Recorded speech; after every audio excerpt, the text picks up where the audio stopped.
Hello நண்பா, இன்றைக்கி இந்த வீடியோவில் நம்ம என்ன பார்க்க போகிறோம் பார்த்தீங்கன்னா, செல்லு நீங்கள் யூஸ் பண்ணிகிட்டே இருக்கீங்க, திடீர்னு உங்கள் செல்லு வந்து ஆஃப் ஆகுது. அதுக்கப்புறம் வந்து பார்த்திங்கன்னா ஆட்டோமேட்டிக்காக ரீஸ்டார்ட் ஆகிட்டே இருக்குது, அல்லது வந்து ஒரு செகண்ட் அல்லது வந்து ஒரு நிமிஷத்துக்கு ஆட்டோமேட்டிக்காக ஆஃப் ஆகிட்டு இருக்குது அப்படிங்கிற கம்ப்ளைண்ட் தான் நம்ம என்ன பார்க்க போகிறோம். இந்த ப்ராப்ளம் பார்த்திங்கன்னா மேக்ஸிமம் வந்து இந்த பட்டன் கம்ப்ளைண்ட்னால தான் வரும். சைடு பட்டன் வந்து நம்ம அதிகம் ப்ரெஸ் பண்ணுறதுனால இந்த ரீஸ்டார்ட் கம்ப்ளைண்ட் வரும். ஆனால் வந்து அது தவிர்த்து இந்த கம்ப்ளைண்ட் வந்து திரும்ப வரதுக்கு காரணம் என்னென்னு பார்த்தீங்கன்னா பேட்டரி கம்ப்ளைண்ட்டாக தான் இருக்கும். பேட்டரி கம்ப்ளைண்ட்டில் வந்து இப்போ வந்து புதுசாக வந்து எல்லா மாடலுக்குமே வந்து இந்த கம்ப்ளைண்ட் வந்து அதிகமாகவே வருது. இந்த கம்ப்ளைண்ட் வந்து எப்படி கண்டுபிடிக்குது அப்படின்னு பார்த்தீங்கன்னா, செல்லு வந்து ஆட்டோமேட்டிக்காக ரீஸ்டார்ட் ஆகிட்டே இருக்குது. செல்லில் சார்ஜ் போடுவீங்களா, அது மாதிரி சார்ஜ் போட்டு பாருங்கள். போட்ட உடனே வந்து செல்லு வந்து ஆட்டோமேட்டிக்காக ரீஸ்டார்ட் ஆகாமல் அப்படியே ஆட்டோமேட்டிக்காக உள்ளே போய் நீங்கள் எப்பயும் போல் ஒர்க் பண்ணுற மாதிரி அந்த மாதிரி வந்துடும். அதுக்கு பிறகு நீங்கள் சார்ஜர் ரிமூவ் பண்ண உடனேவும் திரும்ப ஆஃப் ஆகி திரும்ப ரீஸ்டார்ட் ஆகிட்டே இருக்கும். பேட்டரி ப்ராப்ளம் வந்துச்சுன்னா இப்படி தான் கண்டுபிடிக்க முடியும். இப்போ வந்து இதே மாதிரி கம்ப்ளைண்ட்னா நீங்கள் வந்து பேட்டரி மாற்றணும்னு அவசியம் கிடையாது. அதில் அந்த பேட்டரி வந்து ஒரு சின்ன ஐசி, அதாவது வந்து அது பேர் வேறு, நமக்கு வந்து இந்த ஐசினே சொல்லிடுறேன். அந்த ஐசி நம்ம வந்து மாற்றினாலே போதும், ஆட்டோமேட்டிக்காக ஒர்க் ஆக ஆரம்பிச்சிடும். ஆனால் என்ன ஒன்றுனா இது வந்து நீங்கள் தற்காலிகமாக மட்டும்தான் இதை வந்து நீங்கள் யூஸ் பண்ண முடியும். ஆனால் வந்து நீங்கள் அதிகமாக சார்ஜ் போடுவீங்க, கேம் விளையாடுவீங்க அப்படின்னா வந்து இந்த பேட்டரி வந்து அந்தளவுக்கு யூஸ் ஆகாது. ஒரு 5 மந்த் 6 மந்த் வரைக்கும் தான் யூஸ் ஆகும். அதுக்கப்புறம் நீங்கள் திரும்ப பேட்டரி மாற்றி தான் இருக்கும். அதாவது அர்ஜென்ட்டுக்கு இந்த மெத்தட் ட்ரை பண்ணுங்கள். மற்றபடி உங்கள் காசு தான் நீங்கள் பேட்டரி மாற்றிக்கோங்க. இப்போ நான் சொன்ன ப்ராப்ளத்தை வந்து எப்படி சரி பண்ணுறது அப்படிங்கிறது நான் ப்ராக்டிக்கலாகவே உங்களுக்கு சொல்லி காமிச்சிடுறேன். இந்த மொபைல் பார்த்தீங்கன்னா விவோ Y12 இந்த மாடல்லையும் இதே கம்பெனி சேம் ப்ராப்ளம் தான் வந்துருக்குது. பாருங்கள், நான் எதுவுமே பண்ணலை, ஆட்டோமேட்டிக்காக வந்து அதுவாக ரீஸ்டார்ட் ஆகிட்டே இருக்கும். இது எவ்வளோ நேரம் ஆனாலும் சார்ஜ் வந்து தீர்ற வரைக்கும் இதே மாதிரி ரீஸ்டார்ட் ஆகிட்டே தான் இருக்கும். இது வந்து ரீஸ்டார்ட் ஆகிறதுனால வந்து செல்லோட போர்டு வந்து ஹீட் ஆக கூட வாய்ப்பு இருக்குது. இப்போ வந்து ரீஸ்டார்ட் ஆகிட்டே இருக்குது. ஸோ வந்து இந்த பேட்டரி தான் கம்ப்ளைண்ட் அப்படிங்கிறது எப்படி செக் பண்ணுறது பார்த்தீங்கன்னா, நம்ம எப்பயும் போல் சார்ஜ் வந்து போட்டு பாருங்கள். சார்ஜ் போடும்போது பார்த்திங்கன்னா சார்ஜ் போட்ட உடனேவும் அது வந்து அப்படியே வந்து நம்ம எப்பயும் போல் நம்ம செல் ஆன் பண்ணுற மாதிரி ஆன் ஆகி ரீஸ்டார்ட் ஆகாமல் அதே மாதிரி அப்படியே இருக்கும். அதே மாதிரி சார்ஜ் பார்த்திங்கன்னா உள்ளே வந்து 80% அல்லது வந்து நீங்கள் சார்ஜ் போடுறதுக்கு முன்னாடி எவ்வளோ % இருந்துச்சோ அவ்வளோ % அப்படியே தான் இருக்கும். ஸோ வந்து இதனால் வந்து பேட்டரி வந்து எந்த ப்ராப்ளம் ஆகலை. பட் ஆனால் அந்த ஐசி மட்டும் தான் ப்ராப்ளம் இருக்குது அப்படிங்கிறத நம்ம கிளியராக கண்டுபிடிச்சிக்கலாம். அப்படி பவர் பட்டன் கம்ப்ளைண்ட் வந்துச்சுன்னா செல் வந்து ஆட்டோமேட்டிக்காக இதே மாதிரி தான் ரீஸ்டார்ட் ஆகிட்டே இருக்கும். ஆனால் சார்ஜ் போட்டாலுமே அது வந்து திரும்ப ரீஸ்டார்ட் ஆகிட்டே இருக்கும். அப்படி வந்துச்சுன்னா அது வந்து பட்டன் கம்ப்ளைண்ட்டாக இருக்கும். ஸோ வந்து இதெல்லாம் நீங்கள் செக் பண்ணதுக்கப்புறம் பட்டன் தான் கம்ப்ளைண்ட்டு இல்லை பேட்டரி தான் கம்ப்ளைண்ட்டு அப்படிங்கிறது தெரிஞ்சுக்கிட்டு அதுக்கப்புறம் கொண்டு போய் சர்வீஸ் சென்டரில் கொடுங்க. ஒரு சில கடையில் என்ன செய்வாங்கன்னா, பேட்டரி தான் போயிடுச்சு அப்படின்ட்டு நம்ம பேட்டரிக்குரிய சார்ஜர் எடுத்துருவாங்க, அல்லது வந்து டிஸ்பிளே தான் கம்ப்ளைண்ட்டு அப்படின்ட்டு டிஸ்பிளேக்குரிய சார்ஜர் வந்து உங்கள்கிட்ட கேட்டு வாங்கிடுவாங்க. ஸோ வந்து இது வந்து நீங்கள் வீட்டிலே நீங்கள் செக் பண்ணி பார்த்துட்டு அதுக்கப்புறம் கொண்டு போய் கொடுக்கணுன்னா கொடுங்க.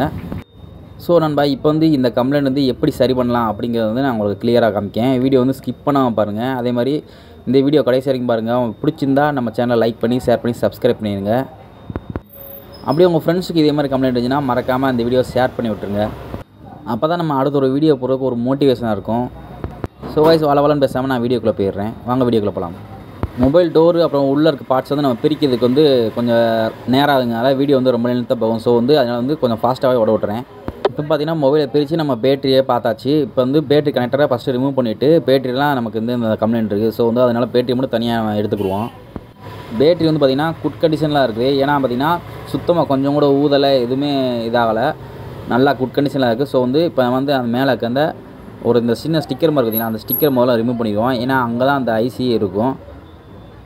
அந்த ஸ்டிக்கர் வந்து பார்த்து பிரிக்கணும். ஏன்னா கொஞ்சம் கிராச் ஆகி அங்கே கீழே பேட்டரியிலேருந்து கொஞ்சம் டச் ஆனால் கூட பேட்டரி வந்து ஒன்றும் ஃபயர் ஆக கூட வாய்ப்பு இருக்குது. ஸோ வந்து பார்த்து கேர்ஃபுல்லாக தான் பிரிக்கணும்.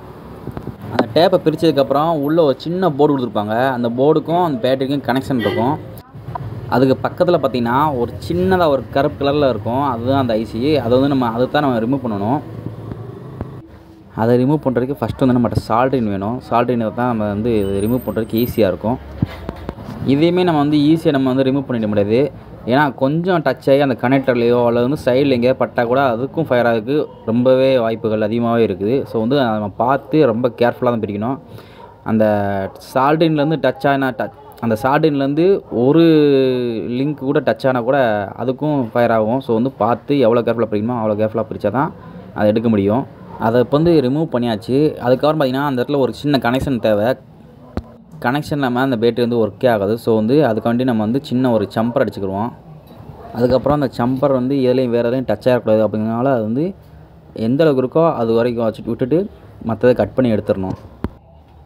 இப்போ நம்மளோட பேட்டரி வந்து ஐசி இருந்த இடம் வந்து கனெக்ஷன் ஆகிடுச்சு. ஸோ வந்து இதுக்கப்புறம் என்ன பார்த்தீங்கன்னா அதே மாதிரி திரும்ப டச் ஆகாத மாதிரி வந்து எடுத்து வரக்கூடாது. அப்படிங்கிறதுனால திரும்ப அதே மாதிரி டேப் வந்து நம்ம கரெக்டாக க்ளீனாக வந்து கேர்ஃபுல்லாக சுற்றிடணும்.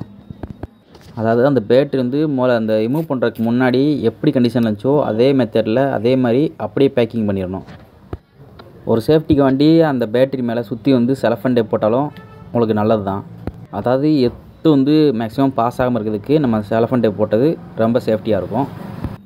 இப்போ பார்த்தீங்கன்னா அந்த ரிப்பேர் சரி பண்ணுறதுக்கப்புறம் பேட்டரி எப்படி இருந்துச்சோ பழைய மாதிரி அதே மாதிரி பக்காவாக பேக்கிங் பண்ணியாச்சு. இப்போ நம்ம என்ன பண்ணணும்னா எப்பயும் போல் மொபைலில் போட்டு பேட்டரியை செக் பண்ணுங்கள்.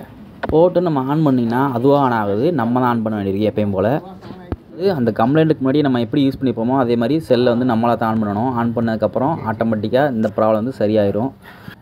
அவ்வளோதான் நண்பா. இந்த மெத்தட் வந்து நீங்கள் ட்ரை பண்ணி பாருங்கள். பட் ஆனால் வந்து ஒரு கண்டிஷன் இதில் வந்து என்ன பார்த்தீங்கன்னா நீங்கள் ஒரு ஹெவி கேமர்ஸாக இருப்பீங்க அப்படின்னா இந்த மெத்தட் நீங்கள் ட்ரை பண்ணாதீங்க. கண்டிப்பாக நீங்கள் பேட்டரி மாற்றியே தீரணும். அதாவது நீங்கள் அதிகமாக யூஸ் பண்ண மாட்டீங்க, ஜஸ்ட் வந்து வாட்ஸ்அப்பு யூடியூப் அந்த மாதிரி தான் பார்ப்பீங்க அப்படின்னா மட்டும் இந்த மெத்தட் நீங்கள் ட்ரை பண்ணுங்கள். சார்ஜ் வந்து நைட்டு போகிறத மேக்ஸிமம் தவிர்த்துருங்க. ஏன்னு கேட்டிங்கன்னா உங்கள் பக்கத்தில் எதுவும் கம்பெனினா அந்த கம்பெனியோட மொத்த கரண்ட்டும் நைட் வந்து வோல்டேஜ் ஃபுல்லாக நம்ம வீட்டுக்கு தான் வரும்.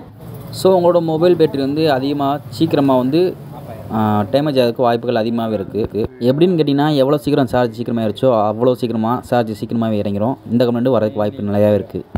ஸோ நண்பா, நம்ம மொபைல் நம்ம தான் சேஃப்டி வச்சுக்கணும். இதெல்லாம் சொல்கிறதுக்கு நீ யாரா அப்படின்னு கேட்கலாம். இல்லை, கையில் காசு இருந்தால் தாராளமாக நீங்கள் டேமேஜ் பண்ணுங்கள். உங்கள் காசு உங்கள் மொபைல் யார் கேட்க போகிறா? கேட்டால் கேளுங்க, கேட்காட்டி போங்க.